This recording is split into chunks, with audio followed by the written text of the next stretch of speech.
So, also, if someone wants some explanations in French, I'm at so don't hesitate to come afterwards and talk about this.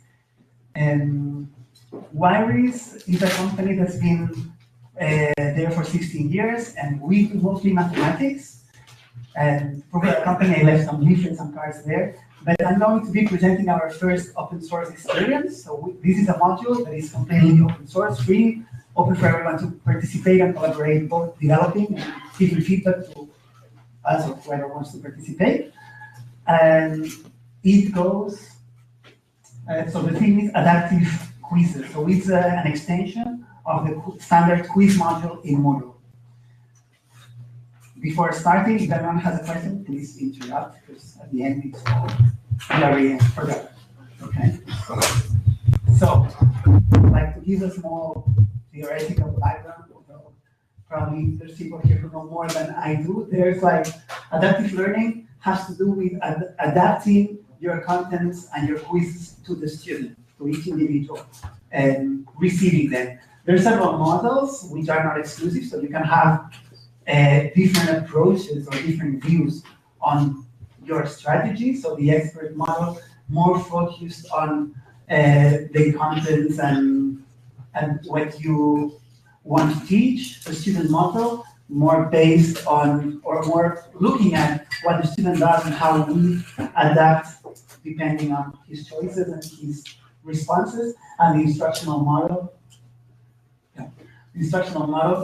more based on how we react to that, how we give feedback, how we adapt our content.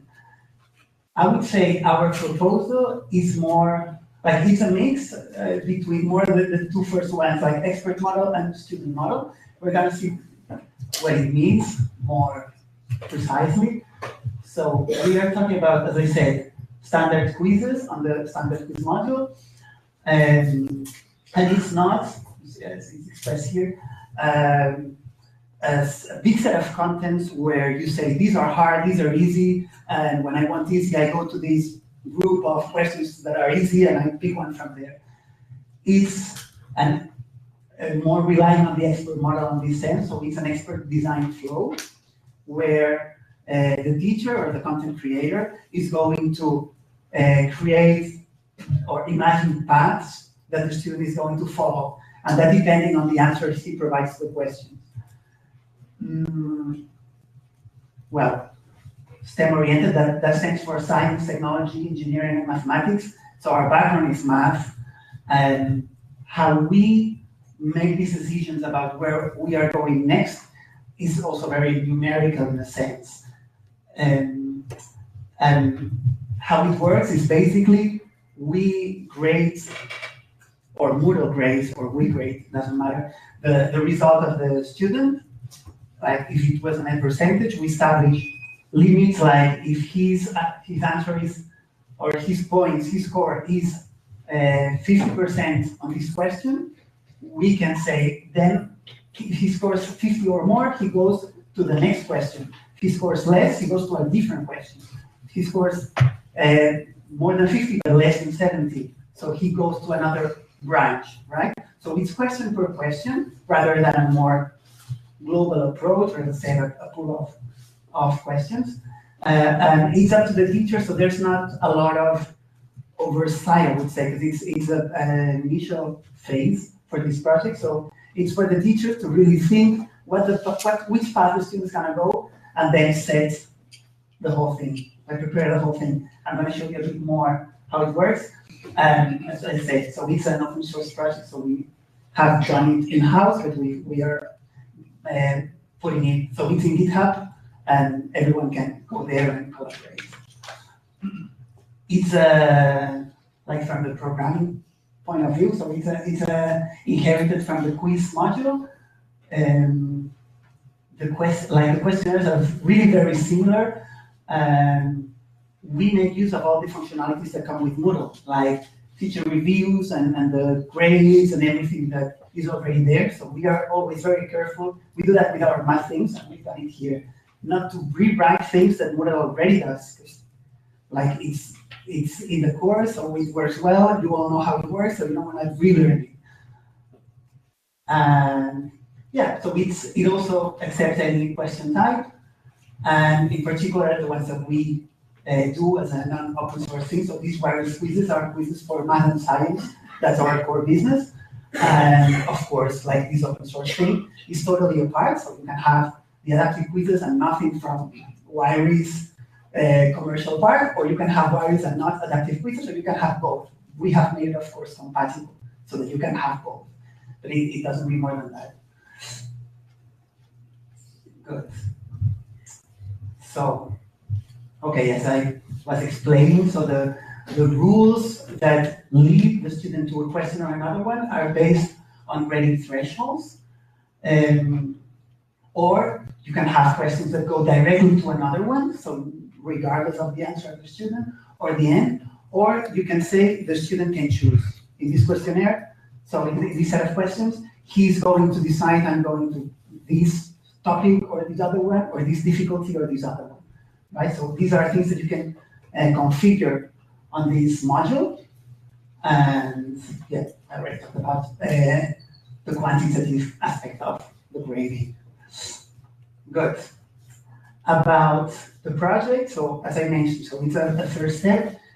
It's pending code review from Moodle. It's not another one that existed by Adam Franco, which is more based on this other approach of having a pool of questions and you saying these ones are easy, these ones are hard, and then depending on the student performance, it selects a random one from there. This one, so this Adam Franco's adaptive quiz has lower support. I would say it's older. We have done it in Moodle 2.6, end of this month, so actually the main programmer of this one is now in the Spanish Moodle mode. So when he comes back, he's gonna publish the latest upgrade for Moodle 2.7, 8, and 9, and it will be also available. And how it actually looks like. So it's basically a standard quiz. As I said, we respect all the look and all the functionalities of Moodle, and we add this little icon here. And this one is the one that leads you to where my body is here, larger. So this jump user-defined thing. And basically, you establish a set of rules that you order logically, and if the student gets, like if last grade was a precise value, so larger than that or smaller than that, it goes to somewhere. So if fail, go to question 2. If right, in this case, finish. So as I said, you establish paths, and you have to work them out a bit yourself, how it's all gonna flow. Good. That links to the first statement. So this has to do with independent questions. Okay, something important, if you are connecting it to our wireless quizzes, so our math and science, we do randomization of the question. So we have parameters. So when you're doing a scientific question, every student gets a different set of values for his exercise, so they don't copy and they can train as much as they want to. So we have done something specific for this module, which is the common random seed, because you might want to do a lot of questions and do questions more or less complex on the same values and not get, like if he's working on a polynomial or on a function, don't drive him crazy by changing him the polynomial every question. So you can say, I want a static polynomial there, and you will get all the questions based on this fixed information.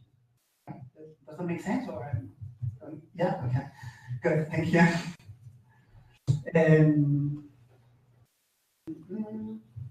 Okay, then Moodle does all the back office work. So Moodle stores the instance of the values and everything, so it all flows naturally. We didn't have to do almost any work for that, because Moodle is pretty good at it. So for the random things, every student will have a different set of data, but the teacher will be able to recover every value that they have. Yeah? Okay, another Okay, let student decide jump. That's the other way. Learn this, so it's not the default, of course, because we developed this with, I'll talk about it in a second, but with universities, and that was not the main focus of the tool. So, but in some cases, so it can be of interest that the student decides where he wants to go or where he wants to practice, right? Okay. So much for where it is today. I wanted to talk about a little bit about where it comes from so that you understand more and if it makes sense to you, like you are encouraged to participate. Any question about how it works? Yes? Not a question about how it works, it's just when you use it, do you have more or less an idea of how much more time you took to design all the different flows that you can go through with the functions? Not really. So that's probably the people at the universities who are our partners, Yeah. they have that experience, Yeah. but I don't have that information, I'm sorry.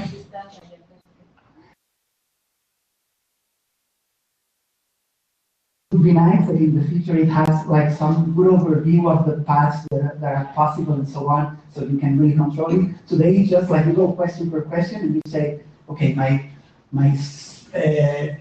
my son questions are the ones that appear here, so the next possible ones, and you sort of draw it on a piece of paper and prepare it. Yeah. Yeah. Yeah, Moodle is about the fixed value of the entire quiz in the gradebook. The value of the quiz can't change. So if a student is deciding which path to take, does the overall value of the quiz have to remain constant? What do you mean the overall value? If you have a quiz out of 20, let's say, in Moodle, and it goes into the gradebook, every student has to end up with a value of out of 20 in that quiz. Otherwise, the gradebook doesn't work. So how does that work with this? I don't quite get the question. So will the entire quiz be out of the same value when they're finished? When they're finished jumping around and going through all the different... Yeah, so we store, like, you store the results of each particular question, and then probably, like, it's due to my lack of knowledge about this overall thing in Moodle, I'm sorry, but the quiz will also probably have a grading of itself, right? So in that sense, we don't do anything that has an oversight, so it's really question per question modification. But if we want, like, you can come afterwards and we can talk more, or Skype the guys that are now in the Spanish group who know a lot about it. Yeah. Yes. Préfère en français ou en anglais? Je peux te renchérir, peut-être qu'en français ça va être plus clair, là. I'm just gonna go after what you said. Un quiz normal dans Moodle, pas adaptatif, on lui donne une note. On dit la note va être sur 20, par exemple. Si, avec les paths, donc les chemins, on fait plus de questions, est-ce qu'ils vont être alignés sur 20? Est-ce que la note va être rappelée? Ou on peut dépenser? C'est un petit peu ça la question qui était posée. Tout le monde va obtenir une note sur 20. Si un élève, après ses chemins, il fait 4 questions, puis l'autre à côté fait 18, comment la note va être calculée en guillemets? D'accord. I can ask in English. No, I understand. So, If it's a different path, students won't answer the same amount of questions. Absolutely. So how is the grade calculated? Like, as I say, we calculate per question how good it is, and then I guess, like for Moodle, it's transparent. Like that one is different to the other one. It's a circumstance. It's not essential to the thing that one has 18 questions, the other one has 4. But for Moodle, it's just a quiz with 4 or a quiz with 18. It's going to recalculate.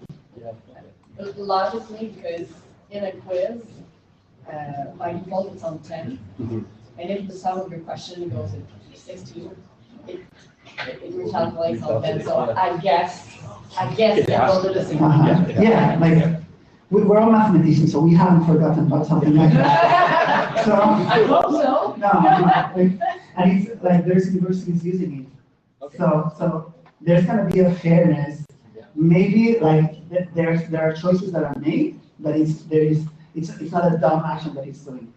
So, but as I say, like, But my understanding was that maybe those kind of things would be amazing mostly understand that maybe they would not be used in a formal evaluation where you have just one set of questions and just kind of answer the question of the whole body. But that's just my perception is into Yeah, I share it, but again, like when we first started doing the math quizzes, we thought they would be mainly used for practice, and then people do exactly the opposite of what you are thinking they're gonna do. So, like, it has to be able to cope with the whole scope of things, but, yeah. Okay. So more on the, so on the project background, as I said, we developed it with the Open University of Catalonia back in 2012. Started with Moodle 1.9, and then next year we changed to Moodle 2. And that series is like a, I have the description on the next one, like inter-university collaboration for online learning resource. So basically a governmental project of the Catalan region, which is population-wise probably like Quebec. Geographical-wise, maybe like Quebec City, I don't know. But like Quebec is 3 times Spain, so pretty much condensed, but like the users are basically the same ones that Quebec has. And also with the like with our own language, so that there are a lot of similarities on the process. There is a database of contents that have been developed by the Open University and by others. So our background is at the Polytechnic University in Barcelona, and we have also like very strong connections there. So we've been collaborating on the tool, and the universities have been doing contents.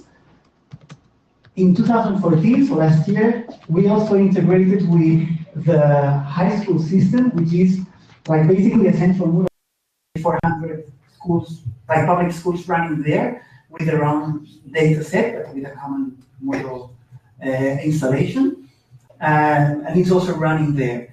So it has a fair amount of history and of use, very local, I would say. So it runs in the Catalan area, whereas we're used to a lot more international things.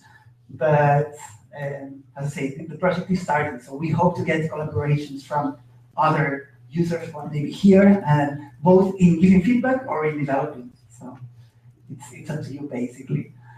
Good. And then for the math part, so when we integrate it with the quiz part, with the various quizzes, so these math and science quizzes, it's been it's been developed a lot on the A-level question segment. So there are a lot of resources already available with these guest access that you just mentioned. And in any case, we are always looking forward to more collaboration, because we see it as a newborn, so we want to get it running a lot more, okay? And doing pretty well all the time. It's in GitHub, as I say, so at the quiz, Moodle.org, hopefully we'll approve it when we provide this new version at the end of the month, including the latest Moodle versions. And we're open, basically, so we propose an initial set of features, and if you say, well, this global view is really important, so we are also gonna work there, or we're gonna, like, there is not such structure as Martin presented the first day about which is on and so on. So if people join developing, so they can also like make the tool go that way, or we'll agree on what we do next. But for the universities back home, it's like they're not requesting more, because otherwise we do it immediately. So they're happy if you need extra things. So as I say, we're going to put resources to develop them, right? And that's it. Are there any other questions on the project and how it evolves? Yes. I get that it's already available via GitHub. Yeah, it is there. It will be on Moodle.org eventually. Yes. And in this future version, is there already a translation in French? Or in English for some other people here? So it's in English. Okay, I don't know about the translations, but I like the whole structure is there, I'm sure, because we always work with about 30 languages and very. if I know English, the part that's in English in the quiz, I'm not sure if my French student. Oh, but he will The not. question I will write will be in French. Yes, he will not see the background. So this is Okay. just for you to configure the questions. Yeah. It's So you have to this know part, English, not I don't think that part will be that tough. But if there is no English for my students. Okay, no. It's only really when you are setting up the quiz Okay. where the language So is. for me, it's fine, but not for all French teachers in Quebec. So Yes, I eventually understand. It might be interesting. But as I said, we also come from a very multilingual background. I got to see that. Yes, and also like our tools, like they do like for the mathematics, we do like right to left, Arabic and Hebrew and very crazy So things. eventually. So all the technology needed for localization, so for making it multi-language, is there. And I don't think we developed this like with a different scope. It's like, Thanks. yes, You might bring that slide back to the last minute, have that GitHub. yeah. Yeah, I was very lazy and I didn't put it on the conference, but they do that and did. So it's there, it's not there. It wasn't there in this presentation. But it's not. Yes, You mentioned that if you have support for multiple languages. yes. Does that mean that you also support multi-language sites where you might have a site in multiple languages? Yeah, so basically our tools detect which language the Moodle is in, and otherwise which language the computer is in, and either that or it falls back to default, like to English. Everything processed through Moodle filters. Exactly. Yes. Anything that has to do with language in Moodle takes care of. So, No, not always. but the thing is, that there's always a lang folder where people can put in translations. And if the translation's not there, it defaults to English. That's for things that are built into Moodle, but for content where you want to have multilingual Oh, content. content, okay. Yeah. I thought you Like, were for talking example, about, like, when you're Excel. entering a question, you want to be able to enter the French and the English question at the same time, so that when it displays either in English or in French, depending on whether the person is looking at Moodle in English or in French. Don't they have a stat for that? This, Yeah, but it doesn't always work. oh. You have to actually put your content through Moodle filters in order to make sure that Okay. it gets processed. That's the sort of thing that we let Moodle do. So, yes. So just like to, as we come from a scientific background, I just wanted to show, or maybe there, maybe if it's not, like, we also do handwriting recognition for mathematics and sciences. I don't know if it's visible, but yeah, okay. So you can have your students reply their math and science with their finger on a tablet or with a toolbar there on the computer and connect that to this. And that's our commercial part, which is where it's quizzes for which there are leaflets up there on the table, right? And that has to, has integration for math. There's units, so for physics and chemistry, and also currencies for economics. And as I said, so that for us, there is a part of the work that has been done in other quiz that has a strong, like this thing of the common random seed, that has a lot to do with this random parameters and scientific aspect of this. So I would say that's an important complement to these branches thing that it does. So it does branches and it works extremely well with scientific questions. Right? Any other question? So as I said, I'll be in the exhibitor zone. So anything else or any French translation? So I'll be very glad to have you. Thank you.